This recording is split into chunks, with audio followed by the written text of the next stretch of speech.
We're talking the latest rumors surrounding Lamar Jackson and the Falcons' potential interest in him to come out of the combine, as well as which players at this year's combine helped or hurt their draft stock. You are Locked On Falcons, your daily Atlanta Falcons podcast. Part of the Locked On Podcast Network, your team every day.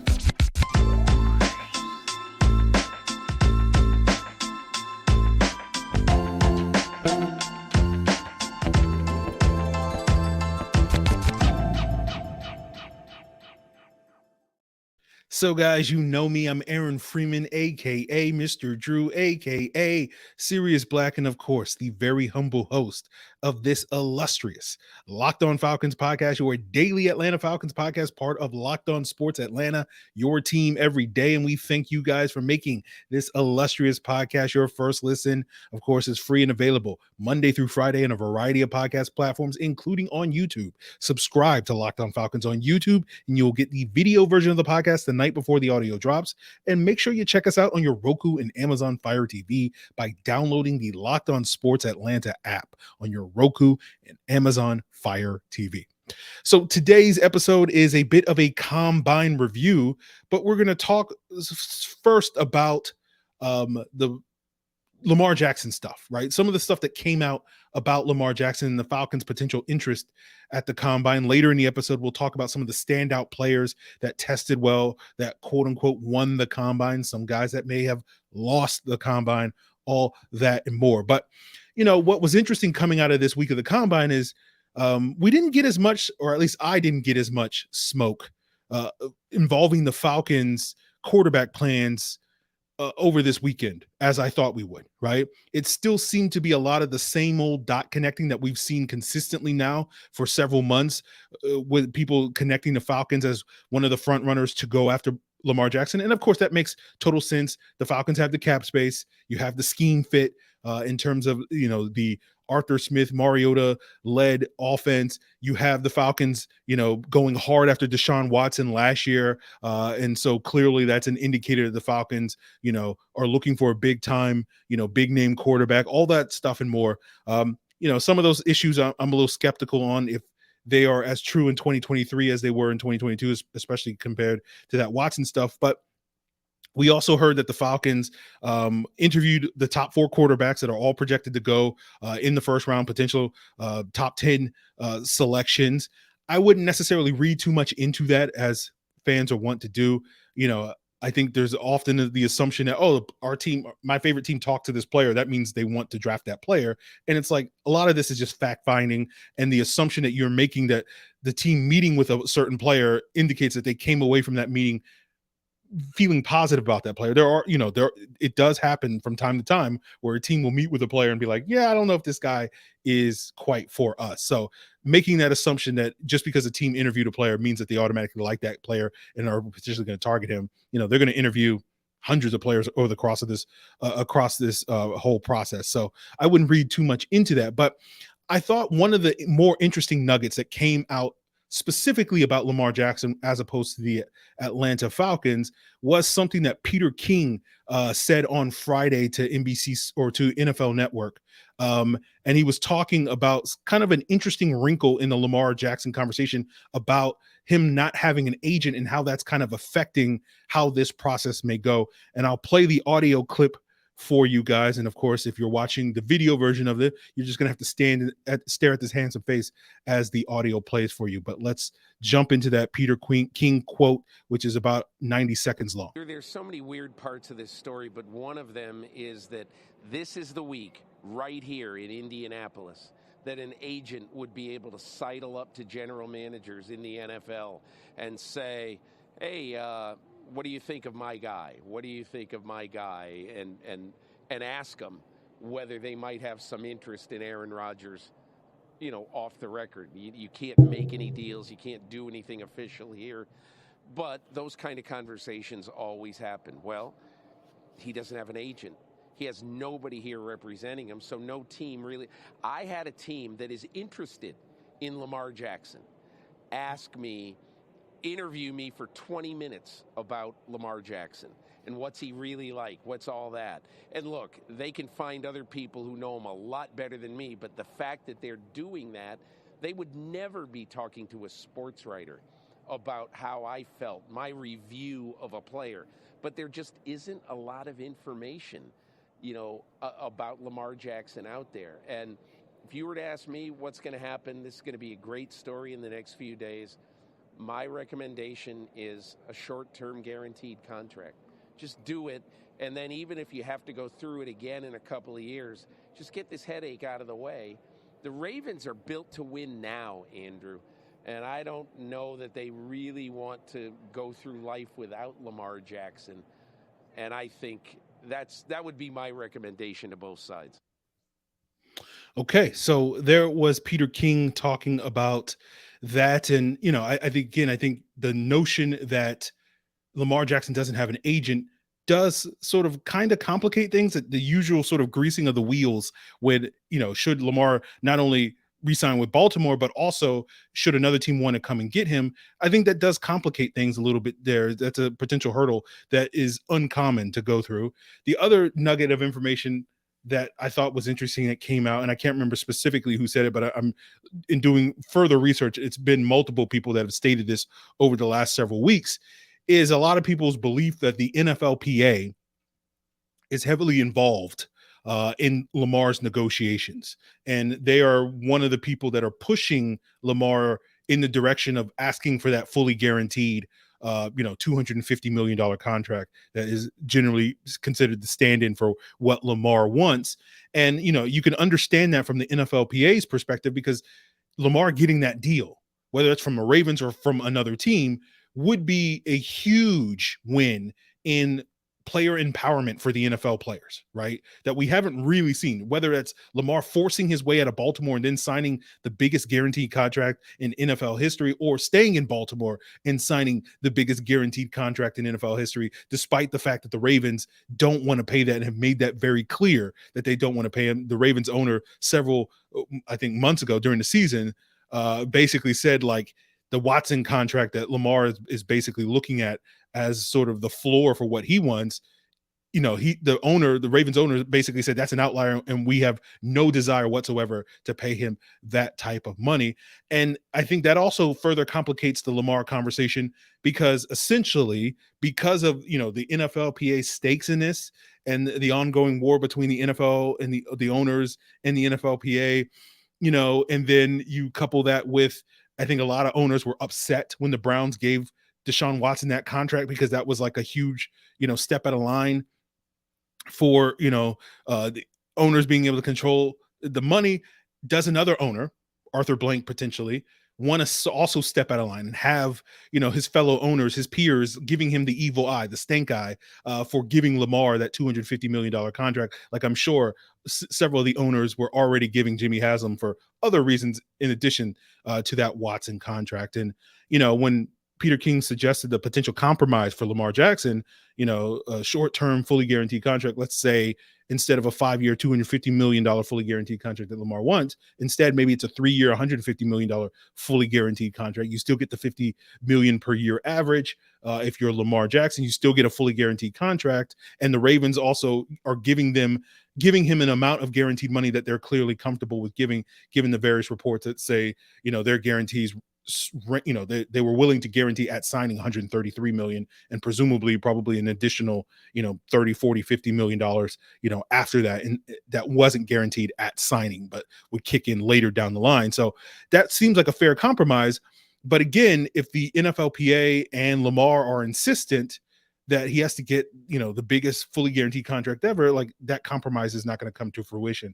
So it's difficult to kind of see how this gets resolved, if it, falls in line with what Peter King expects. And it's like, hey, Lamar and the Ravens come together on something that, both sides can basically say, hey, we got what we wanted, Lamar in terms of a fully guaranteed contract, the Ravens in terms of keeping Lamar without having to give him the biggest contract ever.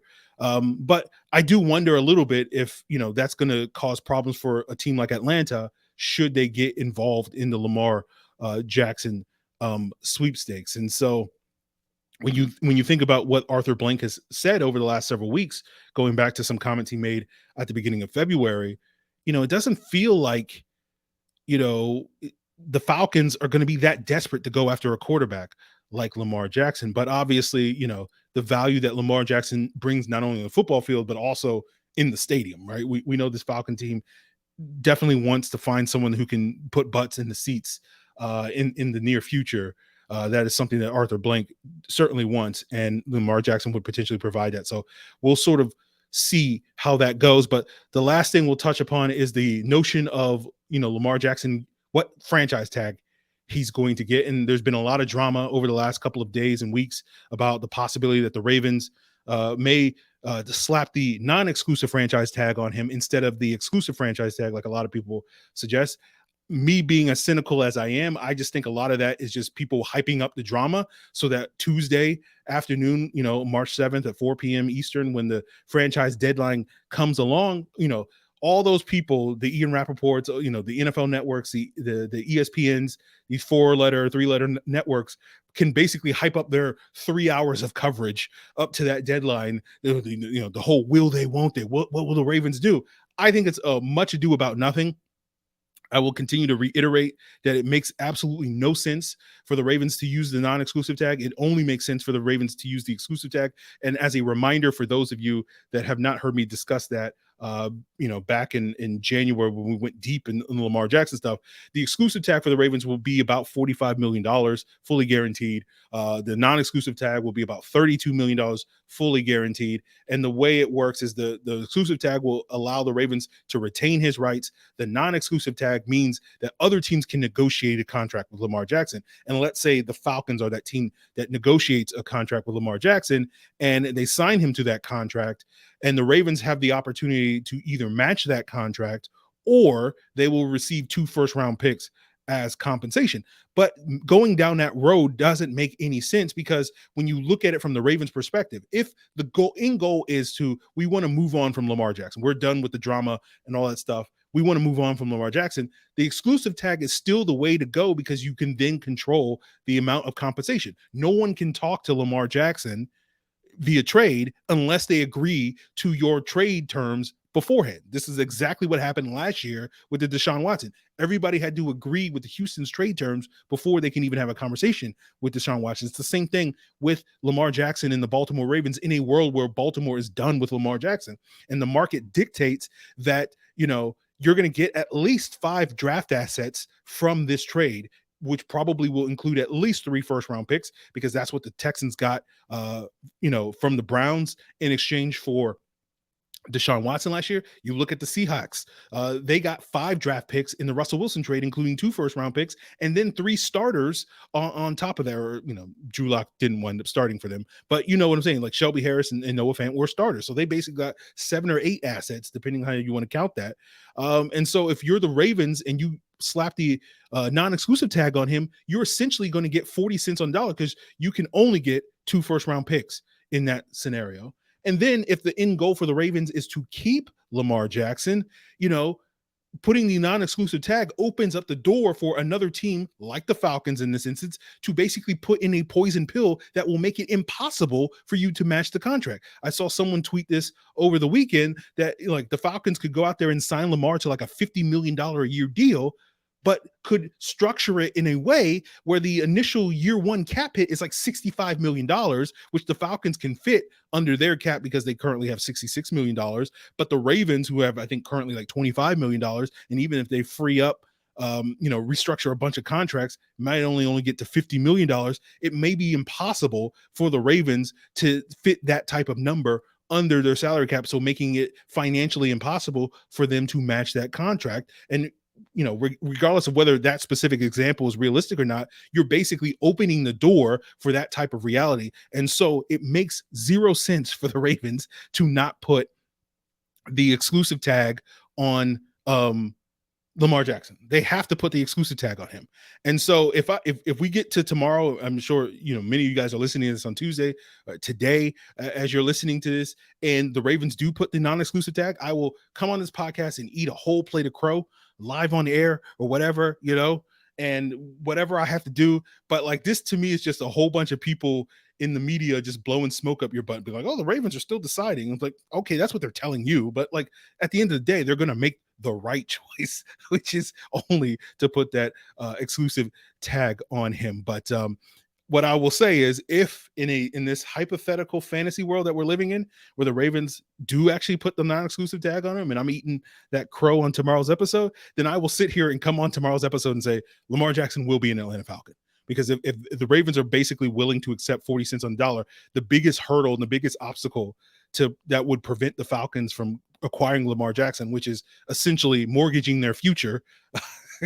If you only have to give up 2 first-round picks, that's well worth that's not even mortgaging your future. That's just a normal, NFL trade for a high-level player, right? That's a trade that happens all the time in the NFL. We've seen like 6 of those trades, not just for quarterbacks, for position players. Jamal Adams. Like we're giving the same price for Lamar Jackson as Seattle gave for Jamal Adams, or less of a price, I think, because I think it was like 2 firsts and a third or something like that. Like, yeah, that is going to happen 100%. So we'll see what we're talking about on tomorrow's episode as far as that Lamar Jackson. But again, I don't think it's realistic for anybody to seriously entertain the idea that Baltimore won't put the exclusive tag on him. So we'll leave that conversation aside and talk about the other things that emerged from the combine, the standouts, and we'll continue to talk a little bit about the quarterbacks that stood out at this past weekend's combine, guys. But it is beyond the midway point of the NBA season, and it's the perfect time to check out FanDuel. And if you're a new customer at FanDuel, you'll get a no-sweat first bet up to $1,000. That means if your first bet doesn't win, you'll get bonus bets back, right? And, of course, you can bet on the NBA on the FanDuel Sportsbook app. Sorry, it's safe, secure, and super easy to use. But, we're a little bit more invested here on the Locked On Falcons podcast on the draft at this point in the NBA season. And of course, at FanDuel, you can also bet on who's going to be the number 1 pick, right? You can bet on who's the first cornerback taken. Could that be Christian Gonzalez or Devon Witherspoon or somebody else? You can even match a specific player to what team is going to draft him, such as Jackson Smith-Njigba, who the smart money says the Baltimore Ravens will wind up selecting. But hey, guess what? The Falcons are also listed in those odds, and they have the 12th best odds to draft Jackson Smith-Njigba with 24-1 odds. So if you want to throw a couple of dollars at that, you can do so. Make sure you check us out at the FanDuel Sports app, or go to FanDuel.com/lockedon and make sure you check out your no sweat first bet up to $1,000 in bonus bets. Again, that's FanDuel.com/lockedon to learn more. Make every moment more with FanDuel, an official sports betting partner of the NBA. So, guys, continuing the conversation about the combine standouts and continuing the conversation about the quarterbacks, we got to talk about Bryce Young. And sort of the big storyline was, how big is he? He measured in at 5'10", 204. And I think I said this on the preview episode when we broke down the offensive combine potential on Wednesday of last week. I basically said that Bryce Young would probably measure in about 7 to 10 pounds heavier than he actually is. And so I think that wound up being true. He probably drank a whole bunch of water this past week. And then by the time they get to their March 23rd pro day, which I think is when Alabama has their pro day, he'll lose all that weight. He'll be back down to like 190, 195, whatever his actual playing weight is. And therefore he will be able to work out at his best. That's part of the reason why he did not work out, because he was heavy, right? And not comfortable working out at, 10 pounds heavier than his actual playing weight. The other quarterback that stood out over the weekend, of course, was Anthony Richardson, the Florida quarterback, and was a winner of the combine, just like I think I predicted on that Wednesday episode. His testing was impeccable. I think he had the best jumps of any quarterback ever in combine history. His 4.43 40, I think, was the 3rd fastest 40 time for a quarterback. And when you look at it from 244 pounds, and you look at his speed score, which is a weight adjusted 40, his speed score would be right between Julio Jones and DK Metcalf. So that's the type of athlete that Anthony Richardson is. Again, that's not a surprise for anybody who watched Anthony Richardson over the last couple of years, but certainly it's nice to see that confirmed. If you're a big fan of Richardson's upside from an athletic standpoint, he definitely shined in that way. Now, I haven't looked at everybody's speed score from this combine, but at least I ran a couple of numbers of the guys that I think would be near the top. And Richardson's speed score probably puts him in the top 5 of all players at the combine this past week. But I think Tommy Adebawore, the Northwestern defensive end, Byron Young, the Tennessee pass rusher, and Nolan Smith, the Georgia edge, were the only players that had higher speed scores based off of my calculations than Anthony Richardson.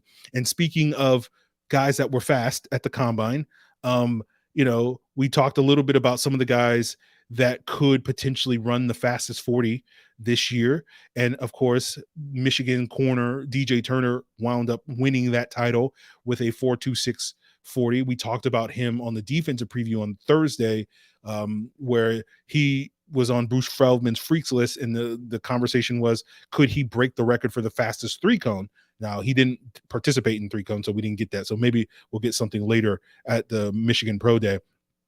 But Maryland cornerback Jacorian Bennett was another player we highlighted. Ran a 4.30, second fastest.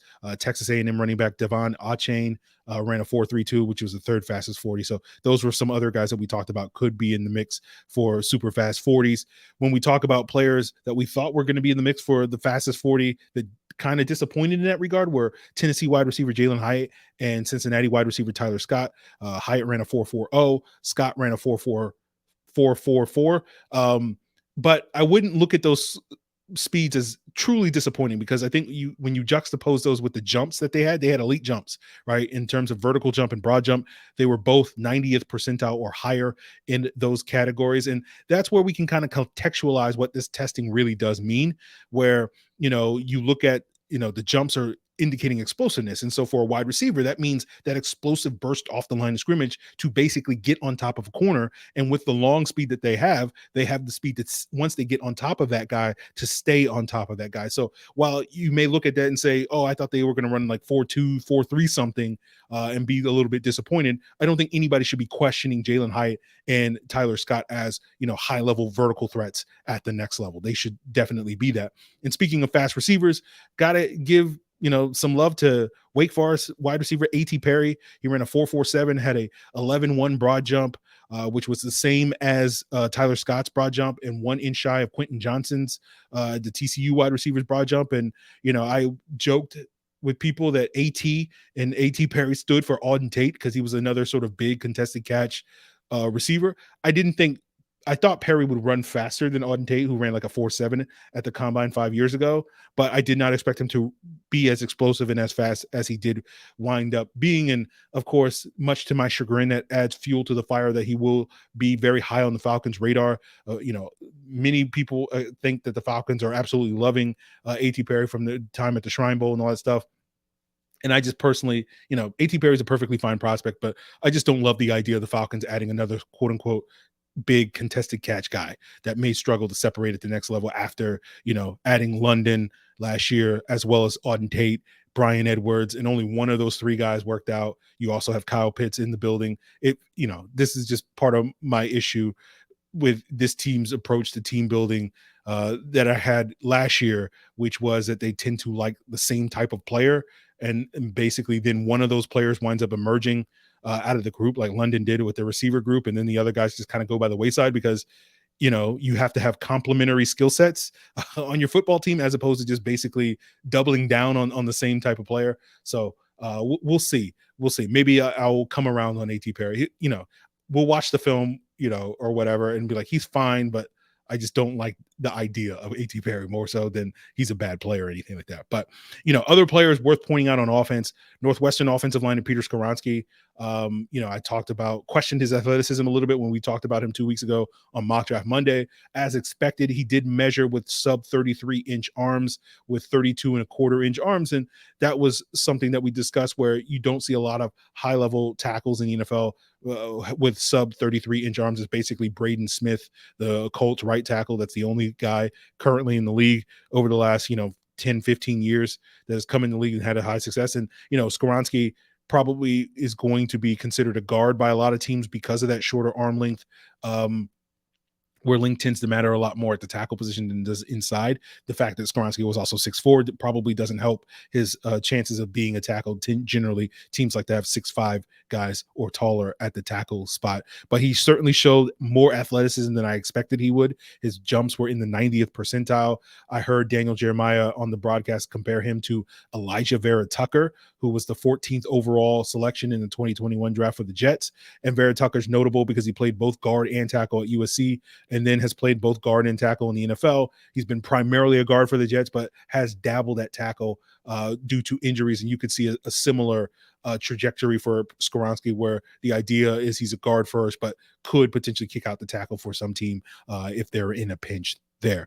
Other offensive players worth noting: Georgia tight end Darnell Washington ran a good 4.64 at 264 pounds, but his short shuttle of 4.08 was one of the best ever for a tight end, 97th percentile in that regard, and that's very impressive for his size. Another tight end that stood out was Zach Kuntz of Old Dominion, and I don't recall if I mentioned Zach Kuntz in my offensive preview.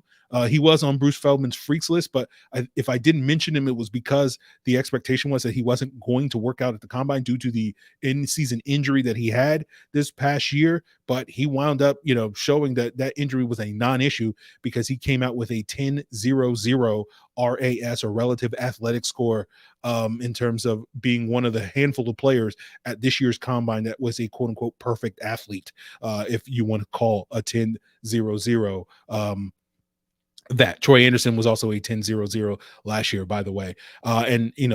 Zach Kuntz and Anthony Richardson were the only two players, based off of the numbers that have come out so far, that were 10.00 in RAS at this year's combine. But we did get a couple of defensive players that were like high 9.9s, right? 9.96 and above. And we'll talk about some of the defensive standouts to continue today's episode. And we'll talk a little bit about some of the guys that disappointed at this year's combine, one that really hurt me personally. And we'll get into that as we continue today's episode. But obviously today's episode is not meant to be a comprehensive breakdown of all the combine standouts. If you want deeper dive in some of the, other players that stood out, of course, you got to check out the Locked On NFL Draft podcast with new hosts Damian Parson and Keith Sanchez of the Draft Network, breaking down all topics, all conversations about this upcoming draft class each and every day, wherever you get your podcasts.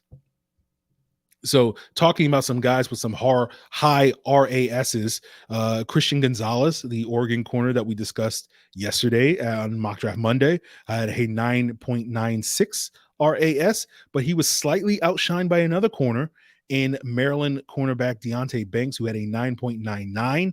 And he basically measured in like slightly better than Christian Gonzalez at every category. Like he was 1 inch shorter, but same weight. Banks was 6 foot, 197. Banks ran a 4.35 40. Gonzalez ran a 4.38. Banks had a 42-inch vertical. Gonzalez had 41.5. Banks had an 11.4 broad jump. Gonzalez had 11.1. So he was slightly more athletic than Christian Gonzalez based off of the testing. But I think this kind of really solidifies Banks as probably CB4 in this draft. That's probably going to go somewhere in the middle to back half of first round. And it kind of goes back. It reminds me of a conversation we had after the 2020 draft when we took AJ Terrell. And that time we weren't using RAS, but we were using Spark to sort of look at overall athleticism for a player.